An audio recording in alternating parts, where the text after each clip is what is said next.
you guys? And what's up mga kalokatseros? Welcome back to our channel. So right now, meron naman tayong panibagong video. In the next few hours, akit ulit ako ng bundok sa CAWAG Hexa. This is a major hike. We'll be summiting 6 mountains in this CAWAG Hexa. So right now, ang ipapakita ko sa inyo is ano yung mga dadalhin kong gamit for this hike. So sabi ko nga sa mga previous vlog ko, you have to research on the temperature or the weather of that specific mountain that you are hiking with. Kasi magkakaiba yung mga weather and iba-ibang weather, you have to bring appropriate clothing, appropriate gears na dadalhin mo during your hike. So with this one, upon checking on the AccuWeather, so tomorrow yung hike namin, aabot siya ng as much as 28 to 29 degrees Celsius. So sobrang init po yun. So kailangan po natin magdala ng mga appropriate gamit. So right now, first ang papakita ko sa inyo, I'll be bringing of course my cell phone, this one. And then as I've mentioned on my previous vlog, you have to bring an appropriate foot socks kasi para hindi sasakit yung mga paa nyo during your hiking, since this is a major hike. So ito ay matindihang lakaran and climbing to the mountain. So I have this a pair of foot hiking socks. I'll be using this, kakabili ko lang nito sa Lazada. This is my trouser, medyo manipis lang siya. So I'll be needing this medyo manipis na trouser kasi medyo mainit nga yung temperature sa Sambales, sa may Kawag mismo. So stretchable din, so comfortable to when hiking. I'll be using this my gray t-shirt. Mag-t-shirt lang tayo doon kasi sabi ko nga mainit. On my footwear, I have this extra sandal so that after hiking, pag medyo sumakit na yung paa nyo or kailangan nyo mag-change ng shoes. So this is an extra sandals. Of course, ang lagi kong binibida na trekking shoes ko na from Merrell. So yan, you need to use an appropriate footwear on your hiking. So I have this, my full load na Deuter 32 liter na backpack. So first, outside dito sa bag na to is I have my trekking poles. Here, ito, I have trekking poles. On the side is this one. This is a 1 liter isothermal tumbler. So and then next is again my DJI Osmo action camera. So yan, dadalhin ko din yan together with the 2 extra batteries na nandun sa electronic pouch ko. Papakita ko din siya later. And then ito, kakabili ko lang sa base camp. This is a sitting pad. Nasa around less than 100 pesos lang po ito sa base camp. On the belt side of, nandito nakalagay yung arm sleeves ko here. And then on the other side of the belt here is trail food na Jelly Ace. Yan, dito lang yan nakalagay. Dito sa pocket side na to, dito nakalagay sa outer part, yan, dito nakalagay yung mga trail food ko. So I have almond nuts, and then I have this Jelly Ace, isang pack ng Jelly Ace nandyan, aside dun sa nandito sa belt side. And then of course my favorite is yung Chocomocho and Snickers na chocolate bars. So yan lagi mga dala kong trail food. Sa hood part nitong backpack, so dito nakalagay on top headlamp. Itong headlamp, yan. Lagi kong gamit tong headlamp na to. This is from Energizer na headlamp. Gamit ko dito nung nagmampulag kami. And then, since medyo maaga yung hiking namin later, mga around 2 AM start na yung trekking namin for the first summit.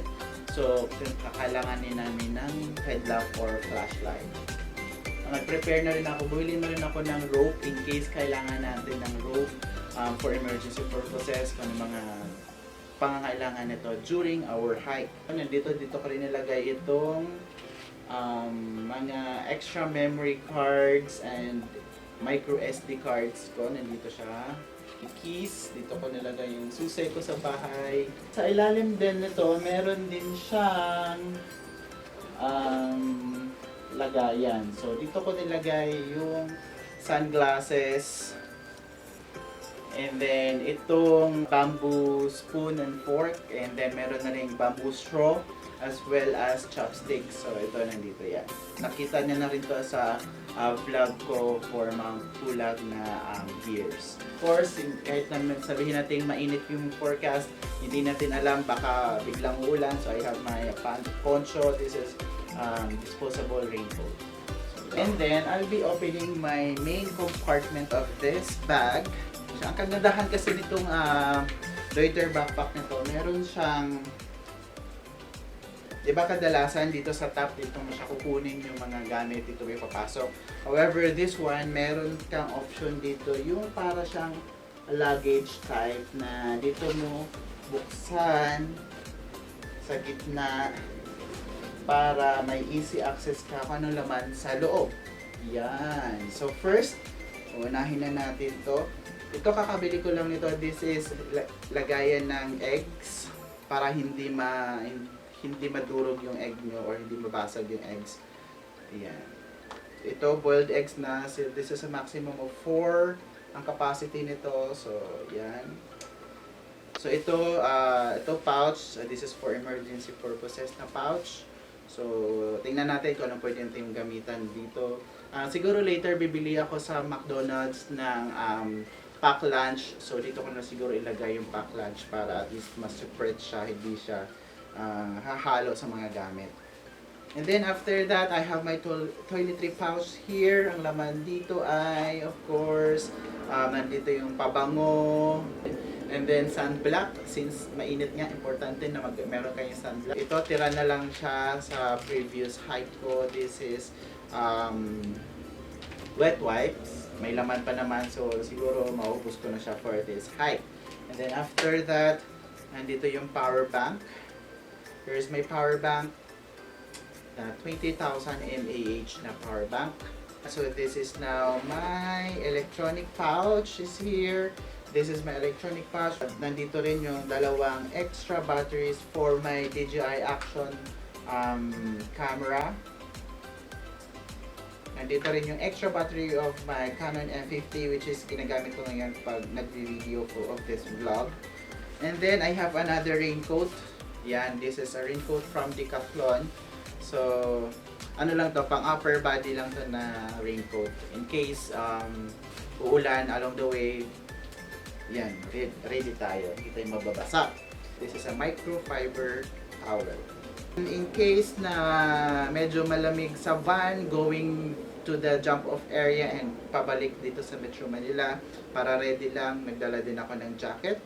And then, ito na yung pamalit ko later after ng hike. So, kailangan natin magpalit para at least comfortable ka din inside the van going back to Manila. So, I have my, again, another gray t-shirts is here and the jogging pants. Ayan, jogging pants po ito. So, yun. And lastly pala guys, so, lastly, dito nakalagay sa ilalim, loob na yung hydration bladder ko, which is, lalagyan ko na siya ngayon nung Pocari Sweat.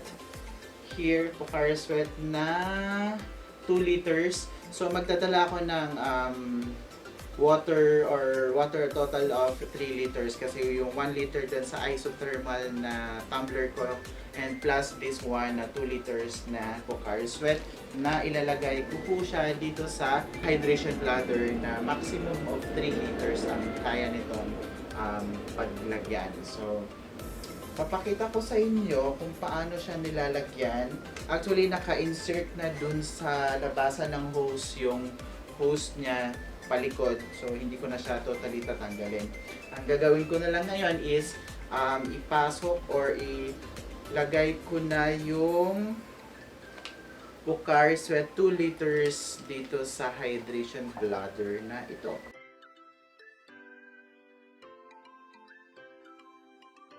Every time na mag-hike ako, ito lagi ang dala ko. Ito lagi ang iniinom ko for my hiking. So, yan. Tinanggal ko na yung lock ng hydration bladder and then ganun lang isasalin mo lang siya doon. Yan.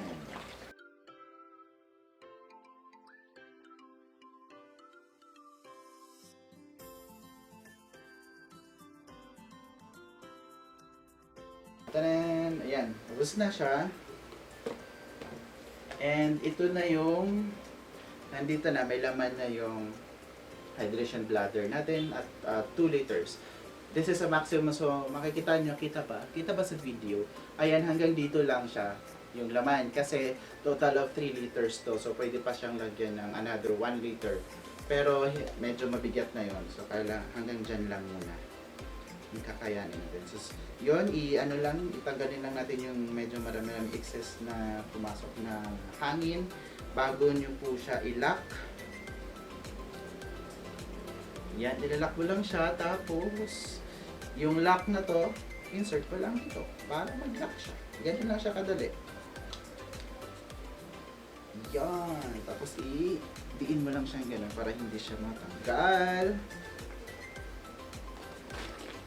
Tapos yung pagpasok, yung hose na nandito, yung pinaka kung saan niya sinisip-sip yung water inside, ito yung nakaharap. And then, yun na yung i-insert nyo dun sa ilalim. Kasi meron naman siyang lagayan dito din. So yan, pasok mo na lang siya dyan ganyan. Pipe mo na lang. And then, meron dito yung parang kung saan mo siya ihahang, itong color orange na to, dun mo siya ipapasok. Ihahang mo yung hydration bladder para hindi naman siya sad-sad sa ilalim. Okay, yun. There you go. Tapos na. That's it. Right now, ang gagawin ko, ibabalik ko na rin ulit yung mga tinanggal kong gamit para tutuloy na ako kasi around 9:30 PM yung meet up namin sa Greenfields in Show Boulevard. And doon yung meet up namin, and then from there around 10 PM yung alis namin sa Show Boulevard going to the jump off area sa may CAWAG Sambales. So that's all for now, guys. I hope may natutunan kayo or meron kayong nakuhang tips or ano yung mga dapat dadalhin nyo when you're hiking into a mountain. Specifically for this one, this is a 6 summit. So, babasahin ko lang, guys, kung ano-ano yung mga bundok na... siguro basahin ko na rin yung itinerary namin para at least meron kayong idea kung paano pumunta doon, ano mga oras dapat. Yun. Hinanap ko lang yung itinerary. Wait lang. So, yung mga bundok na akyatin namin for the CAWAG Hexa Major Day Hike. So, these are Mount Balingkilat, it's 1,100 meters above sea level. And the next is Mount Bira-Bira. This is 450 meters above sea level. And then Mount Naulaw, this is 450 meters above sea level. After that is Mount Dayungan, it's 935 meters above sea level. Yung panglimang bundok is Mount Cinco Picos, this is an 881 meters above sea level. And then lastly, yung pinakahuling bundok na akyatin namin, most likely mga around 6 paggabi na ito, 6 PM. So, Mt.Redondo, this is a 660 meters above sea level. So, yung itinerary nga namin, around 10 PM alis namin sa Show Boulevard, and then after that mga around 1:30 AM ang dating namin dun sa CAWAG jump off, and then around 2:30 prepare lang, and then 2:30 AM start na ng trek, and then yung first summit namin sa Mount Balingkilat is around 6:30 AM, so this is perfect for sunrise viewing. So after that around 9:30 AM 8:30 AM, it's Mount Bira-Bira Summit, and then after that, 9:30 AM, Mount Naulaw Summit, and then next, bababa ulit kami, and then papunta na ng 4th na bundok, ang Mount Dayungan at around 1:30 PM, and then at 3 PM, Mount Cinco Picos Summit, and then start na ng pababa papuntang Mt.Redondo. Aabot kami ng summit ng Mt.Redondo mga around 6 PM niya, and then back trail kami pabalik na ng